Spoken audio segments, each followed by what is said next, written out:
తిరుపతి జిల్లా కలెక్టర్ గారికి రైల్వే కోడూరు మండలం నియోజకవర్గం మనం ఈ రోజు ఏదైతే గుంజన ఏరు కొత్తగా స్టార్ట్ చేయబోతున్న పని పూర్తి చేసుకొని ముస్తాబయ్యి ప్రస్తుతానికి ఏదైతే ఇప్పుడు ఓపెనింగ్ చేరువవుతున్న తరుణంలో గత 20 సంవత్సరాల నుండి రైల్వే కోడూరుకు జస్ట్ 500 మీటర్ల దూరంలో ఉండే ఒక డంప్ యార్డు పక్కనే హరిశ్చంద్ర శ్మశాన వాటిక ఉంది.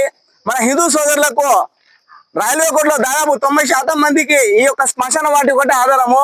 అంటే ఒక చనిపోయిన తర్వాత మనిషిని ఎంతో గొప్పగా తీసుకురావాల్సిన పరిస్థితి, అంతిమ యాత్ర. అలాంటి యాత్ర పక్కన ఒక గుంజన ఏరు రైల్వే కోడూరుకు ఒక ప్రాణాధార లాంటిది. అలాంటి గుంజన ఏరులో ఏదైతే 20 సంవత్సరాల నుండి ఈ యొక్క చెరువును ఏదైతే యొక్క వంకను మూసేసి పూర్తిగా ఏదైతే చెత్త చెదారం డంపుని మొత్తం ఇక్కడ తీసుకురావడం వల్ల ఇక్కడుండి ఎవరైతే ప్రజలు గత కొన్ని సంవత్సరాల నుండి క్యాన్సర్లకు ఒక వర్ణనీయత భయంకరమైన రోగాలకు గురవుతాయి, ఎంతో ఇబ్బంది పడతా ఉంటే అధికారులకు మీడియా ద్వారా కానీ ఆ యొక్క సోషల్ నెట్వర్క్ ద్వారా కానీ తెలియజేస్తాను. ఒక నిమ్మకు నీరెత్తినట్టున్నారు.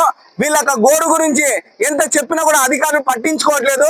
అయ్యా కలెక్టర్ గారు, ఓసారి మా రైల్వే కోడ్ ప్రాంతం యొక్క ప్రజల గురించి కూడా ఆలోచించారు సార్. ఎందుకంటే పరిస్థితి చూడండి, వీళ్ళ పసి బిడ్డలు ఉన్నారు, ఎంతో మంది క్యాన్సర్లకు గురి అవుతున్నారు. ఈ యొక్క చెత్త చెదారంలోనే ఎవరైతే అనాథ శవాలు ఉంటాయో వాటిని కూడా మున్సిపాలిటీ వాళ్ళు తెచ్చి కాల్ చేస్తున్నారు. ఎంత దారుణమైన విషయం అండి. ఇలాంటి దారుణ విషయాలు మీ యొక్క జిల్లా యంత్రాంగానికి రాకపోవడం అనేది చాలా బాధాకరమైన విషయము. దయచేసి ప్రజల పరిస్థితి గురించి ఆలోచించండి. ఒకసారి చూడండి, వాళ్ళకి బాధ చూడండి, అటు చూడండి, ఇటు చూడమా. ఏదైతే ఉందో వంకలు అంటే పూర్తిగా మట్టేశారు. రేపు వర్షాకాలం వస్తే, వరదలు వస్తే మా రైల్వే కోడ్ కేవలం 500 మీటర్లు. ఇదంతా మంచి రెసిడెన్షియల్ ఏరియాలో ప్రజలు రోగాలతో బాధపడుతున్నారు. ఒక్కసారి ఆలోచించి దీని యొక్క శాశ్వత పరిష్కారం ఏదైతే ఉందో రైల్వే కోడ్లో ఉండి. అయ్యా రైల్వే కోడ్ ఎంఆర్ఓ గారు, సార్ మీ విన్నపం ఏమంటే జిల్లా యంత్రాంగంతో మాట్లాడి ఒక స్థలాన్ని కేటాయించి ఊరికి దూరంగా డంప్ యార్డు మీరు చేయాల్సిన బాధ్యత మీకు ఉంది సార్. ఎందుకంటే ఈ ప్రజలే కాదు, రైల్వే కోడ్ ప్రాంతం మొత్తం ఇబ్బంది పడుతున్నారు ఈ డంప్ యార్డ్ వల్ల. దయచేసి ఆ డంప్ యార్డ్ ని మీరు పూర్తి చేసి ఈ యొక్క శ్మశాన వాటిక కూడా మీరు శాశ్వత పరిష్కారం చేయాలని కోరుకుంటున్నాము.